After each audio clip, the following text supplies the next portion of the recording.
If I'm honest, if so, like I said, the amount that I have taken in, I will say that Kevin Samuels has some wild perspectives that are not as inaccurate as most people might think. I'll say most women, because that Okay. person is he is a little polarizing and off-putting in his delivery. But as far as the content and the things that he's talking about, he is not that far off base.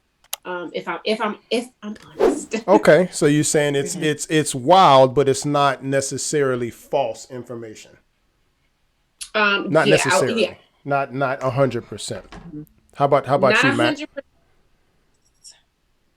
Let's hear I ain't from gonna a lie. male's perspective. When I first heard his first clip, Spit it out. That good, I huh? feel like he don't like women. I feel like he doesn't. His perspective to me, I feel like he doesn't like women. Doesn't So like I'm not women. saying that. Yeah, that's what I So feel. I feel so are like you that's, are you are you saying that meaning that he likes men? no, I'm not. I'm not gonna necessarily say that, but the perspective. It's kind of like how, like, again, it's funny that people call him my spirit father, which is because I have a lot to say about women. But the perspective that he does it, it's like he's always attacking women. I feel like, like, it's cool to criticize how women do certain things and how they handle men. But the way he does it, I feel like he's always attacking women as if he doesn't like women. Because even if I have a criticism on women, I love women, so it's never gonna be like direct attack on women. So yeah, Okay. Or maybe it is that he comes across as if he does not value women. I would say when it's easy to attack something that you do not value. So I think that maybe, I'm not speaking for Mac, but I would say in watching his delivery, he doesn't value women as much as I feel that he Okay. should. How right. about how, how So about you, yeah. B? So And I'll I circle back around. okay. So I agree. I don't think that he values and or likes women. And I'm gonna go as far as saying I wonder if he doesn't like women, what does he like? Because my perception of it is, and I'm sure we'll get into this, he definitely, I feel like he makes it a point to berate, belittle, demean women in his comments. And I fully agree that his commentary, his insights, his thoughts are absolutely valid. They're for the most part, I'll even say 80-20. They're valid. They absolutely are.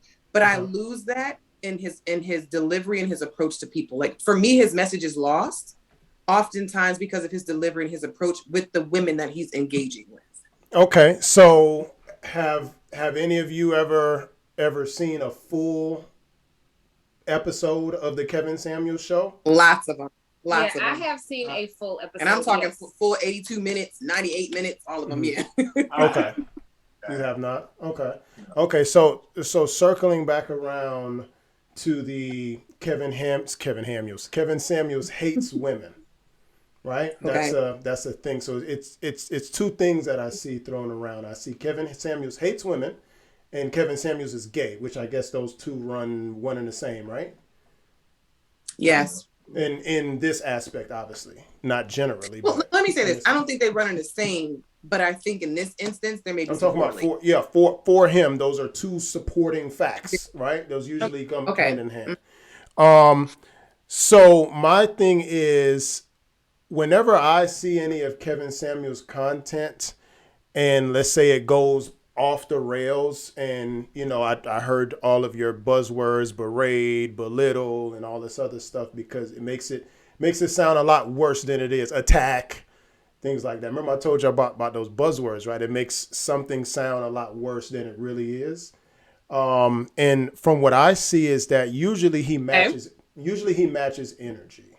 So as I'm talking to you all, and I've talked to you before, there's an energy that we both give off. There's a positive energy from you all. There's a positive energy from me. There's not going to be much berating on this conversation. There's not going to be a viral moment, or I'm not going to go off the rails because our conversation is cordial.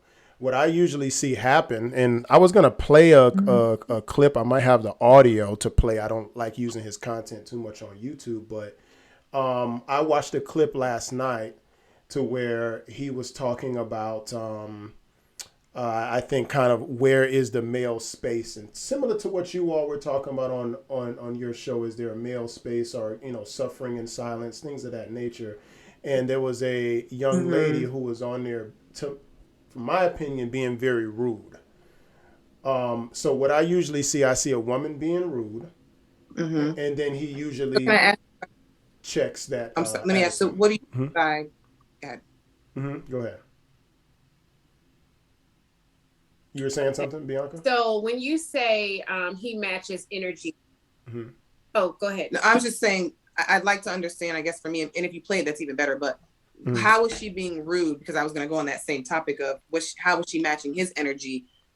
What came first is really what I was going to ask. Yeah, the chicken or the egg, and I'll even piggyback on that. So the clips or the full series that I have watched, it is.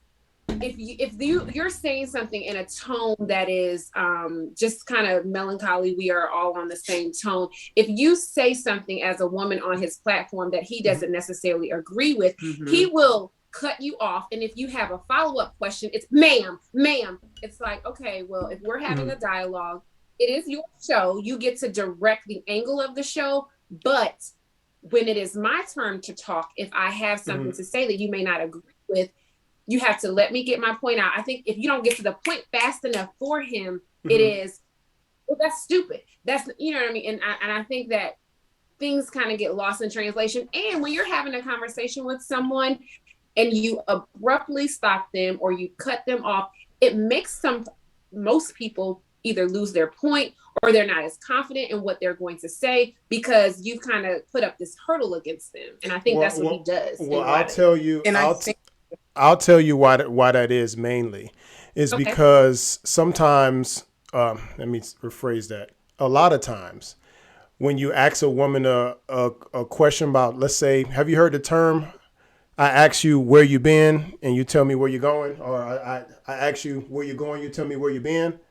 I'm sure my dad has said that at some point in life. Yes, it is an old saying to where pretty much I'm asking you a direct question, but you're going all around the world instead of just answering the question I asked you. So if I ask you a question, now I could use that same type of, I guess, tactic or type of conversation piece to where if I ask you a question, let's say I ask you how old you are, right? Usually, I don't know any woman on earth that'll be like 26. If they are let's go older. Let's say you're 42. If I ask a woman, how old are you? And she's not just say 42. She's going to say, well, you shouldn't ask a woman her age, or, well, it just depends on da-da-da-da-da. I was born in the 80s. Say it again. Right. Exactly. They're going to tell you something completely different. Women have an uncanny ability to what I call hair split. So if I give you a whole paragraph of truth, but I say that your hair was brown on this day, but it was really had highlights in it, you would skip everything I said and go to that point, and that's irritating to men. So there's a lot of conversation tactics between men and women that women sometimes exude that is irritating to men, and vice versa, I'm sure. So you have to sometimes stop and think and ask yourself, is Kevin Samuels calling these women, or are these women calling Kevin Samuels?